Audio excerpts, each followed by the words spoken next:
So, dear students, how are you? Today we are going to discuss about energy. Energy क्या होती है? It is ability of doing work. Energy किसी object के पास है या नहीं, ये हम किस बात से पता लगाते हैं? ये हम इस बात से पता लगाते हैं कि उस ऑब्जेक्ट के पास अगर वर्क करने की एबिलिटी है तो हम कहेंगे इस ऑब्जेक्ट के पास एनर्जी है.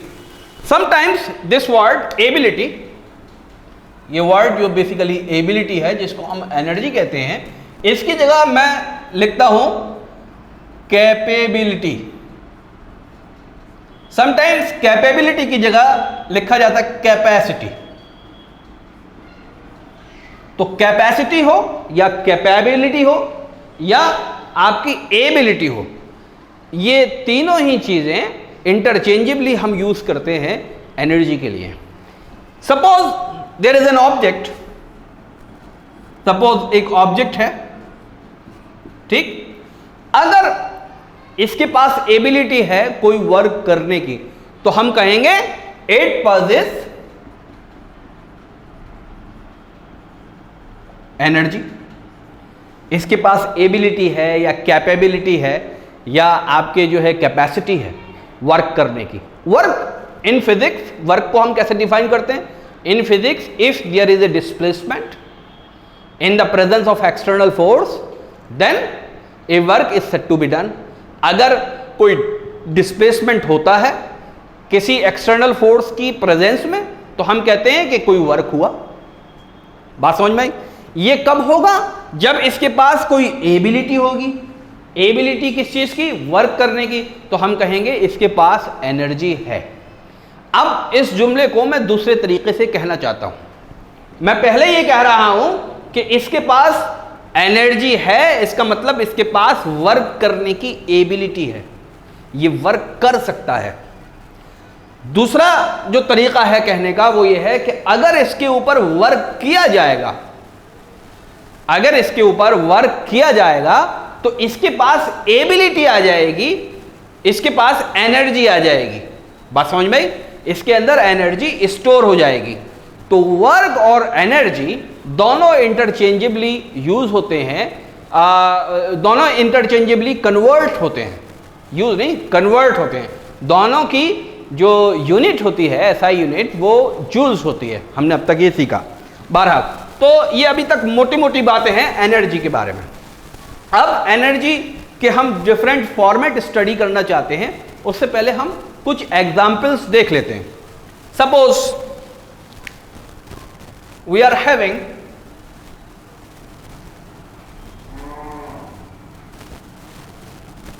सपोज ये एक बेडशीट है, छोटी एक बेडशीट है. इसको मैंने क्या किया कि मैंने कुछ छोटी छोटी, है ना, यहां वाली तो नजर नहीं आएगी तो बनाते भी नहीं. ये क्या चीज है भाई? ये एक बेडशीट है, ये कपड़ा है छोटा सा या रुमाल है, ठीक. इसको मैंने क्या किया, ग्राउंड पर मैंने क्या किया कि दो छोटी छोटी, चार छोटी छोटी, आप समझिए लकड़ियों पर मैंने इसको ऐसे फ्लैट एक तंबू की तरह बना दिया. ओके. इसके ऊपर मैंने क्या किया कि कुछ आयरन फिलिंग्स जो है वो रख दी, आयरन नेल्स रख दी. ओके, ऐसे. और मैंने यहां पर एक बॉल को, ठीक,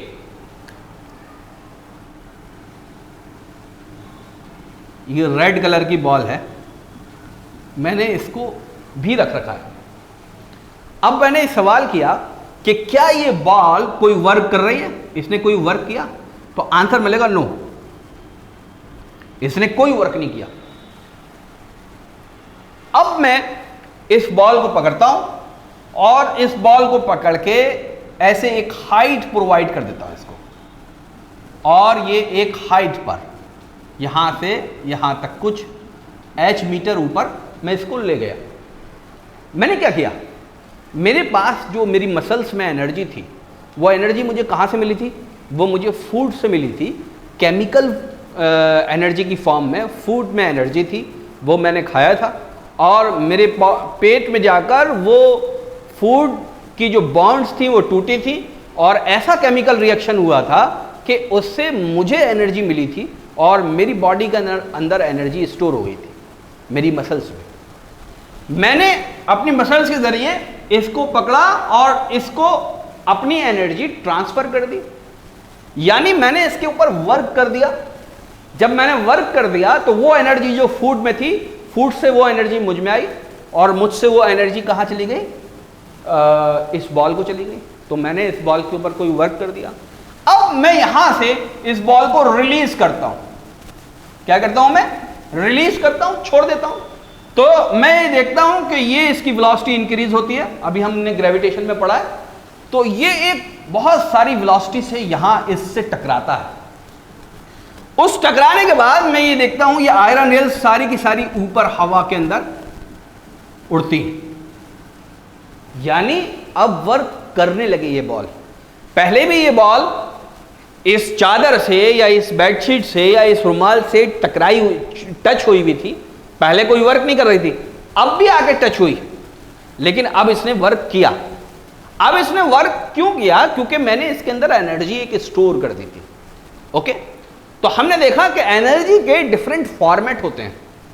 पहले केमिकल एनर्जी में थी जो मेरी मस्कुलर एनर्जी में स्टोर हो गई थी। फिर वो मस्कुलर एनर्जी मैंने इसके अंदर वर्क किया तो एक एनर्जी में स्टोर कर दी, जिसको आगे चल के हम पता करेंगे कि पोटेंशियल एनर्जी, इसका नाम रखा हमने। पोटेंशियल एनर्जी की शक्ल में यहाँ स्टोर हो गई। वो पोटेंशियल एनर्जी वापस एक एनर्जी में कन्वर्ट हो गई जो कि हमें वेलोसिटी से नजर आई। उसको हमने कहा कि वो काइनेटिक एनर्जी। इन सब चीज़ों को हम डिटेल में स्टडी करने वाले आगे। बहरहाल, तो डिफरेंट फॉर्मेट में ये बॉल अपनी एनर्जी को या कोई भी ऑब्जेक्ट अपनी एनर्जी को बदलता है। Okay, what the important thing is that we can not create energy. हम एनर्जी को, हमारे पास यूनिवर्स के अंदर जितनी एनर्जी मौजूद है, हम उस एनर्जी को बढ़ा या घटा नहीं सकते हैं, because energy is conserved. Conserve का मतलब ये होता है कि जो क्वांटिटी फिक्स है वो क्वांटिटी आप बढ़ा नहीं सकते हैं। जो क्वांटिटी फिक्स होती है हम उसको बोलते हैं दैट क्वांटिटी इज कंजर्व्ड। तो फिर हम क्या करते हैं? हम उसको एक फॉर्म से दूसरी फॉर्म में कन्वर्ट करते रहते हैं।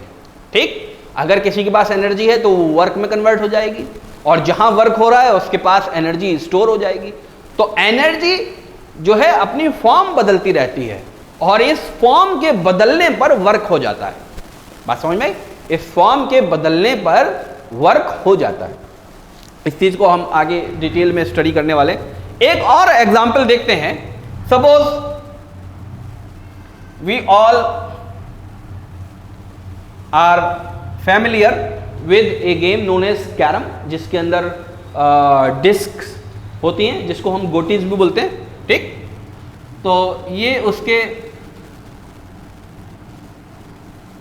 उस कैरम पूल के होल्स हैं। ठीक, सपोज एक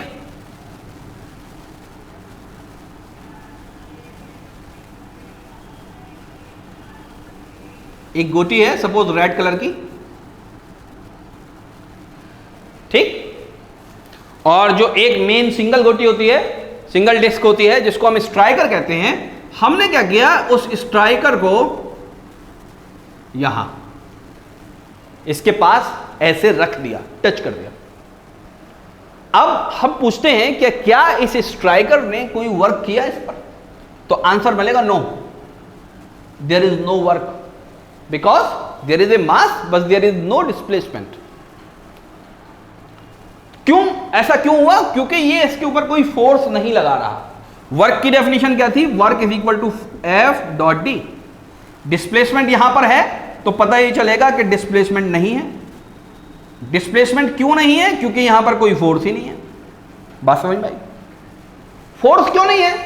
क्योंकि there is no store of work. कोई वर्क स्टोर ही नहीं हुआ इसके अंदर, किसी फॉर्म का वर्क इसके ऊपर किया ही नहीं गया, कोई एनर्जी इसके अंदर स्टोर ही नहीं की गई। ठीक, अब ध्यान से देखिए।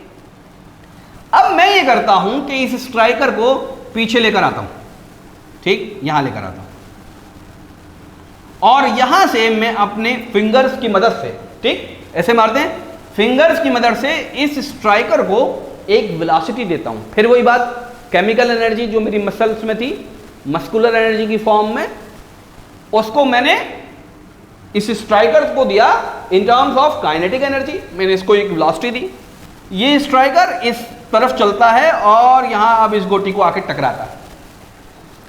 जैसे ही ये टकराएगा, ये स्ट्राइकर, ये आपकी रेड डिस्क जो थी, जिसको आप क्वीन भी बोलते हैं, ये आगे बढ़ेगी और ऐसे करके चाहे जहां भी जाए, बहरहाल देयर इज ए मोशन। अब क्या होने लगा यहां पर? अब मोशन होने लगा। मोशन होने लगा इसका मतलब कि इसने कोई डिस्प्लेसमेंट कवर किया। इसने डिस्प्लेसमेंट कवर क्यों किया? क्योंकि यहां पर फोर्स थी। अब हम क्या बोलेंगे? Now A work is done, एक काम हुआ, यहां पर वर्क हुआ फिजिक्स की फॉर्म में। बात समझ में आई या नहीं? तो एनर्जी, हमने देखा कि energy has different formats. Sometimes it is stored in the form of chemical energy, sometimes in the form of electrical energy, sometimes in the form of velocity, sometimes in the form of position. एक और मैं आपको example देता हूं जिससे आपको अच्छा लगेगा।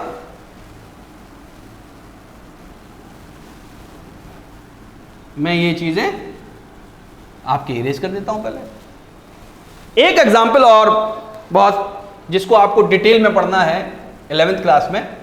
समझिए, सपोज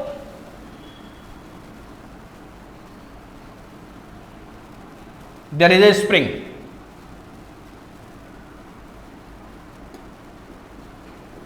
ऐसे स्प्रिंग एक जगह पर जो है हमने उसको बांध रखा है, फिक्स कर रखा है, और दूसरी जो जगह है उसको फिक्स नहीं कर रखा। ओके, हम मैंने क्या किया कि मैंने यहां इस डायरेक्शन में इस पर फोर्स लगाई, इसको कंप्रेस किया। तो कंप्रेस करूंगा तो कैसी हो जाए, कैसे दिखने लगेगी ये? देखिए ध्यान से,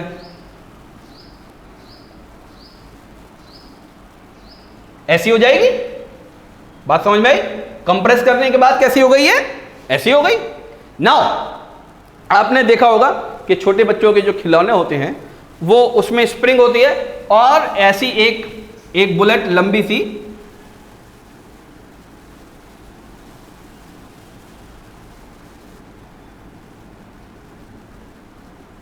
है ना, और यहां एक रबर लगी होती है ताकि चोट ना लगे। ठीक, बहरहाल तो ऐसी एक लंबी सी बुलेट मैंने यहां पर लगा दी, और यहां पर मैंने इसका जो लीवर था वो क्या कर दिया? रिलीज कर दिया। तो मैं ये देखता हूं कि ये स्प्रिंग आगे, ये स्प्रिंग वापस नॉर्मल होने की कोशिश करती है और ऐसे फैलने की कोशिश करती है। स्प्रिंग जाती कहीं नहीं है, स्प्रिंग सिर्फ अपनी जैसी नॉर्मल पोजीशन में थी वैसे आने की कोशिश करती है, और इस कोशिश के दौरान ये इसके ऊपर एक फोर्स लगाती है और हम ये देखते हैं कि ये बुलेट आगे की तरफ चली जाती है। तो मैंने यहां पर किस तरीके से, यहां पर क्या काम किया था? बेसिकली यहां पर मैंने कॉन्फ़िगरेशन को चेंज किया था स्प्रिंग की। क्या किया था मैंने? कॉन्फ़िगरेशन। ठीक है, जैसे यहां गोटी के केस में यहां पर मैंने इसको वेलोसिटी दी थी, यहां ऊपर बॉल के केस में मैंने हाइट इसको प्रोवाइड कर दी थी एक, और यहां स्प्रिंग वाले केस में ना तो मैंने इसको वेलोसिटी दी, ना मैंने इसको हाइट प्रोवाइड की, बल्कि मैंने एक क्या किया, इसके अंदर इसकी कॉन्फ़िगरेशन को चेंज कर दिया। ये ऐसे स्प्रिंग खुली हुई थी, मैंने क्या किया? फोर्स लगा के ऐसे इसको बांध दिया। अब जैसे ही इसको रिलीज किया, ये क्या करेगी? खुल के उस गोटी को आगे बढ़ाती है। तो इसका मतलब मैंने जो फोर्स लगाकर इस स्प्रिंग की कॉन्फ़िगरेशन को चेंज किया था, मैंने इसके अंदर एक वर्क स्टोर कर दिया था। मैंने इसके अंदर एक वर्क स्टोर कर दिया था, मतलब एक एनर्जी स्टोर कर दी थी वर्क कर। बात समझ में आई? जो ऑब्जेक्ट वर्क करता है वो अपनी एनर्जी खोता है, याद रखिएगा। उसकी एनर्जी कम होती है, और जिस ऑब्जेक्ट के ऊपर वर्क किया जाता है उसकी एनर्जी इंक्रीज होती है। तो जब मैंने इसके ऊपर फोर्स लगाकर इसकी कॉन्फ़िगरेशन को चेंज किया था, इसको कंप्रेस कर दिया था, तो मैंने अपनी कुछ एनर्जी इसको दे दी थी, यानी मैंने अपनी कोई एनर्जी, कोई अमाउंट खो दिया था, और वो एनर्जी इसके ऊपर यहां कंप्रेस्ड स्प्रिंग के अंदर स्टोर हो गई थी। क्योंकि इसके पास एनर्जी स्टोर हो गई थी तो इसके पास एबिलिटी आ गई वर्क करने की। This is known as ability to do work. और जब वो एनर्जी इससे रिलीज करवाई गई तो उसने किस फॉर्म में एनर्जी रिलीज करी, हमें दिखाया उसने वर्क की फॉर्म में। सो हमने यहां देखा कि एनर्जी के डिफरेंट फॉर्मेट होते हैं, तो वो डिफरेंट फॉर्मेट हम लिखते हैं, पेन डाउन करते हैं। ठीक, यहां लिख लेता हूं।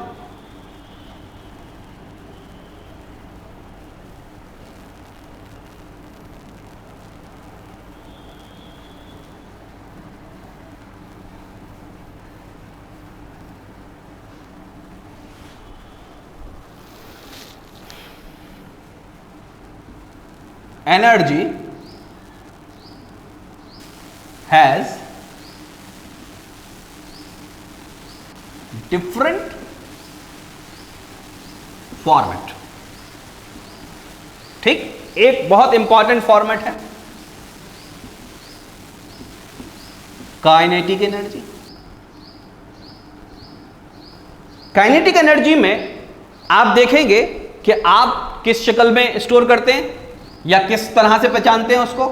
आप पहचानते हैं उसको वेलोसिटी से। किसी ऑब्जेक्ट के पास काइनेटिक एनर्जी है, कैसे पहचानते हैं आप?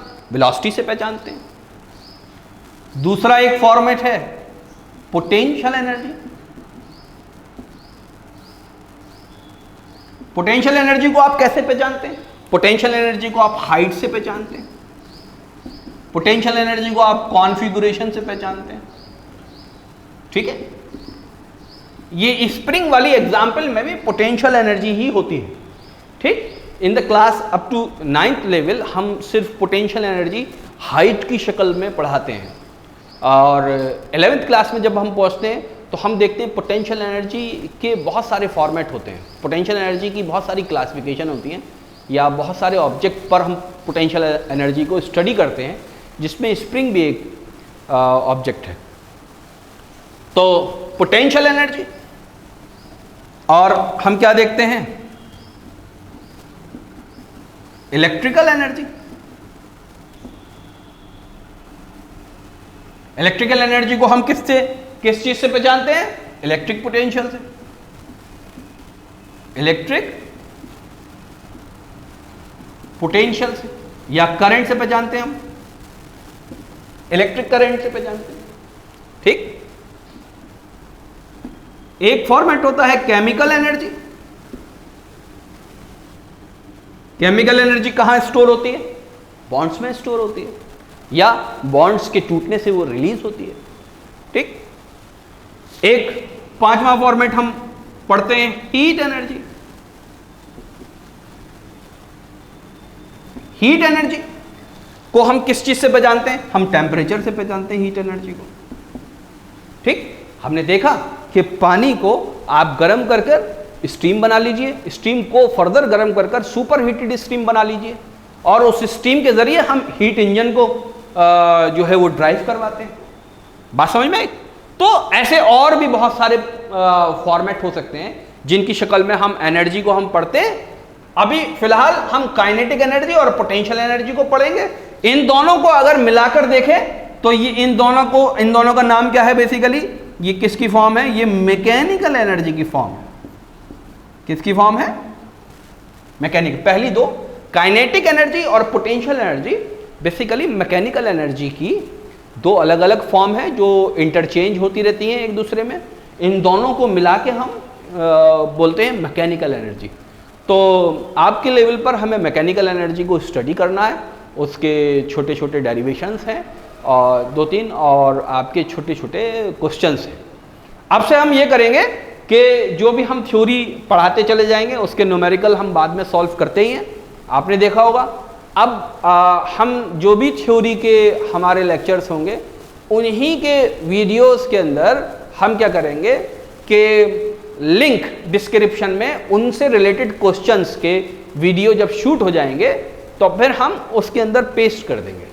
ठीक, तो जो भी आप हमारा थ्योरी लेक्चर देखेंगे उसके नीचे क्वेश्चंस भी होंगे, वो इंपॉर्टेंट क्वेश्चंस भी हो सकते हैं या फिर वो पुराने जो आए हुए क्वेश्चंस हैं AMU 11th एंट्रेंस में या आपके जामिया 11th एंट्रेंस में या कहीं पर भी जो भी इससे रिलेटेड क्वेश्चंस हैं वो हम उसी के डिस्क्रिप्शन में उसका लिंक भी प्रोवाइड करेंगे जैसे जैसे वो वीडियो बनते चले जाएंगे। ओके, इसको आप नोट कर लीजिए।